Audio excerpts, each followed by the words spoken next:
The Mosinator. What is this wretched atrocity? Howdy, folks. This is Big Sam. Today we got a real bad one for you. Now, you might think you're looking at a sporterized M44, and I wouldn't blame you for thinking that. It's very easy to think that this gun used to look like this. However, the true origins of this gun are far more clandestine and actually quite interesting. This is actually not an M44. This is what's referred to as a St. Petersburg Cavalry Carbine. So let's get into what makes this Mosin special. First of all, ignore the stock. We're gonna address that in a little bit. The first thing we're going to take a look at here is this bolt handle. Now, you might be tempted to think that Bubba bent this bolt handle with a blowtorch on his front porch, but in reality, this is correct for a St. Petersburg Cavalry Carbine. Now, we don't know who built these guns, but our best guess is it was for a cavalry school in St. Petersburg, hence the name. And one of the reasons we think that is this bolt handle is commonly bent for use in scabbards on mounted horseback. It makes it easy to get in and out of those big leather scabbards. Now, another very weird thing is you'll notice this is what's referred to as a hex receiver. Almost all Mosin carbines you see are not on hex receiver. So no matter what you're looking at, if you see a Mosin carbine with a hex receiver like this, and just to show you the difference, this is a round receiver. If you ever see one with a hex receiver, take a closer look at it, because that is already very interesting in of itself. Now here you can see we've got some hideous import markings by Century Arms. And up here you'll see some very strange markings. The Proof Commission crest has been wretchedly defaced. And you see what appears to be the numbers 3 and then 6. And then up here you have an AA dot. We don't know what this means. It could be several things. It could be some sort of school designation. It could also be a unit marking. However, this is the only gun I've ever seen this on, this specific pattern. So I have seen this marking before, but every time I've seen this, it is on a St. Petersburg Cavalry Carbine that was imported by Century Arms. There are some other St. Petersburg Cavalry Carbines that have made it into America. In the 1990s, there was a batch that came in from Germany, and on those you'll see some very interesting German importation markings on the left side of the barrel shank here. Those ones are quite nice guns. The Century Arms ones here look like they went through several world wars, which unfortunately they probably did. Now, we get up here to the barrel markings, you'll see this guy is in a Chevsk. And he's from the year 1916. So this gun is either a cut-down M91 or a cut-down Dragoon. Now, how do we know this? Well, we have to look at the different variants of what, and from that defer what this could be based off of what we have here. Now, we already know this cannot be a model of 1907 carbine because this has a slightly longer barrel length. It's very hard to make a barrel longer. It's pretty easy to make a barrel shorter. Now, I have seen some St. Petersburg Cavalry carbines that are marked KAZ, which means they were a Cossack rifle. So from that, we can infer that this could be either a Dragoon, at least, because a Cossack is the same thing as a Dragoon. It just doesn't have the markings if it's a Dragoon. I believe it could also be an M91. However, we're not sure. So what those are, would be one of these two guns here. So this guy is an M91.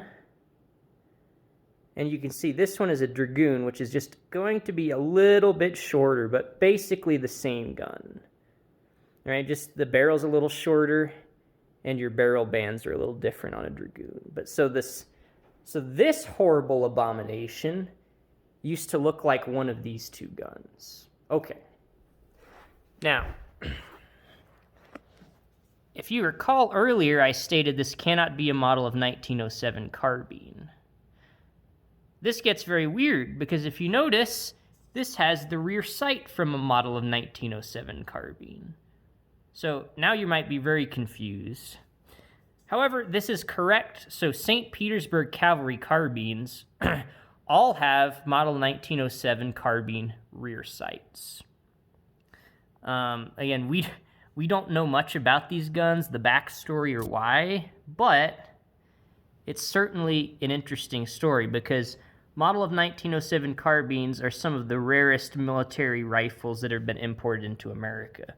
They had an extremely high attrition rate, and very few of them survive. So it is interesting to see parts used from that gun. Now, the rear sight slider is missing here, unfortunately, but that's fairly common, especially on these ratty ones. You should expect to see a sight slider on one of the ones imported from Germany. Those guns tend to fetch a very high price. Empire Arms had one for sale last year that sold for, I believe, over $5,000. It was in a different league than this gun.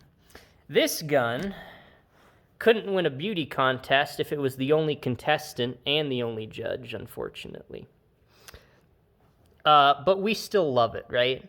Now, you'll notice here that there's this wretched Chinese red dot on this thing.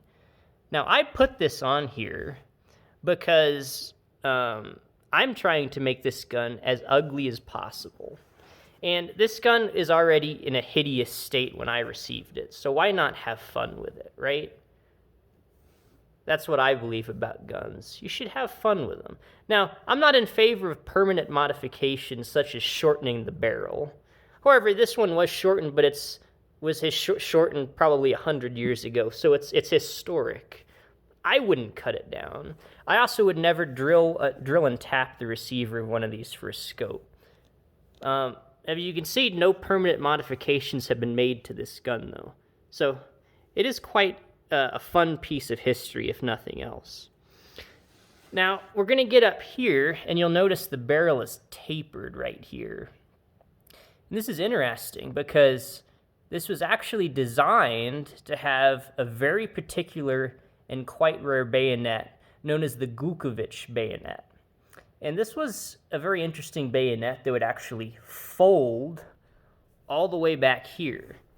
In many ways, it's a combination of this folding M44 bayonet, which is much later, and this, which is an original M91 bayonet. You'll have this locking ring here.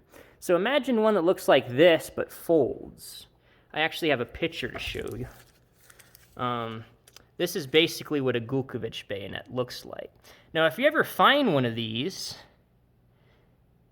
one in this condition you see is worth well over $4,000. So be on the lookout, because this one's worth quite a lot more than the gun is. Okay?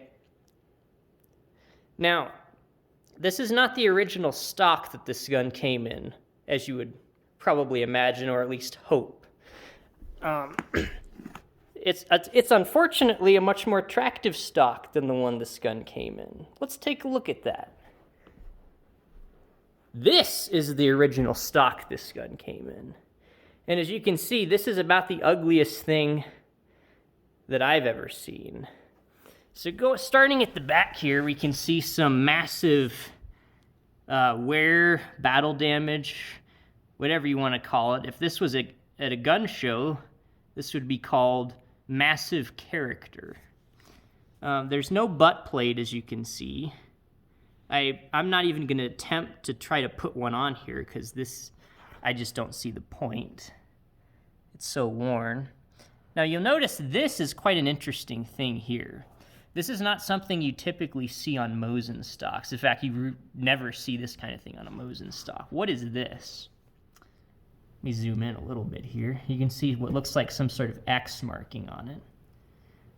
Well, we want to flip this guy over to the other side, and we'll see that we, in fact, have a sling swivel. This is really uncommon on Mosins. You'll never see a true Russian pattern from the factory that has something like this. It looks like a bear scratched this. It was probably a Siberian polar bear that attacked the guy that had this. That would explain why this gun looks so wretched. Now, if you zoom in here, you'll actually see there's this tiny little screw. Now, this sling doesn't rotate, but it will swivel like this. So, again, this is a standard to see on a St. Petersburg Cavalry Carbine.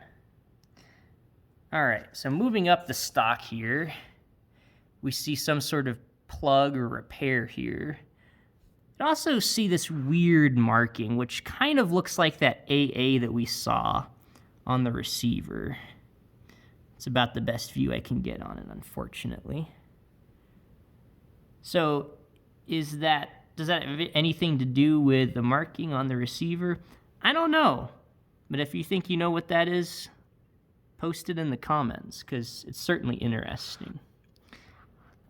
We do have this kind of nasty hairline crack here, which is not super uncommon on Mosins. Usually this is due to shooting the gun with the action screws loose. What actually happens is when you fire it, the whole action in the gun will actually move independently of the stock, which is bad. So when you shoot, the receiver will actually come slamming back into the stock and can easily result in a crack like this. So whenever you're shooting a Mosin, make sure these screws are at least snug.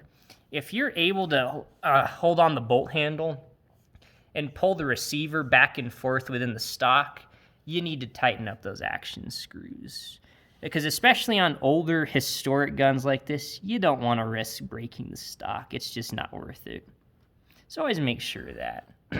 Now, obviously, this one has seen better days. I'm thankful that smell-o-vision hasn't been invented at the time of this video. The smell of this stock could literally knock a horse dead. It's not good. This is certainly not a stock you would want to bring home to your mother. She would have you put down. Now, if you look over here, you'll see these weird holes. What this actually is, there used to be a big metal sheath here that the Gulkovich bayonet, when it folded, it would rest within that sheath. Now, that one has been gone for, I'd take a gander to say it's been gone for quite a long time. It looks like nothing has been in these screw holes for quite some time. There's more up here, as you can see. Now, I don't know if the Century Arms ones all have these missing, if these were purposely removed, or if it was just lost in age or an importation. We don't really know. Now, if you look at the front, this thing looks gnarly up here. Definitely missing some pieces. It cracked or broke off. You could put this back on the gun. It will take standard M91 style barrel bands. So like this guy right here. The only difference is on the St. Petersburgs, you would have a sling swivel attached on this side of the gun. Now, I don't know if that was a new part they made entirely or if they just welded an extra loop to the barrel band. But again, you cannot find specialized parts for St. Petersburg Cavalry Carbine. They do not exist. So we kind of have to work with what we have, unfortunately. Again, it's your standard rear M91 barrel band should work on this as well. So yeah, that is the stock. It is quite the atrocity. So yes, this is the St. Petersburg Cavalry Carbine, aka the Mosinator. Now, I have shot this gun before. It wasn't in this stock. It was actually in a Monte Carlo stock. And I was so terrified that the gun was going to explode that I actually shot it while hiding behind a tree. But that's a story for another day. Thankfully, neither the gun nor Big Sam exploded during the shooting of this firearm. The bore of this leaves a little bit to be desired. It has remnants of things that look or resemble rifling. That's about the nicest thing I can say about it. But let's be honest, at this point, I think this is no more than a close-range weapon. So, yeah, this looks like something very similar you'd see in Escape from Tarkov, right? Your Obrez Mosin with a rather long barrel and some hideous red dot and no front sight, as it should be. So thanks for watching, guys. If you got any questions, leave them below in the comments. Let me know if you got any prayer requests, and always remember that you got no better friend in this world than Jesus. Thanks, guys.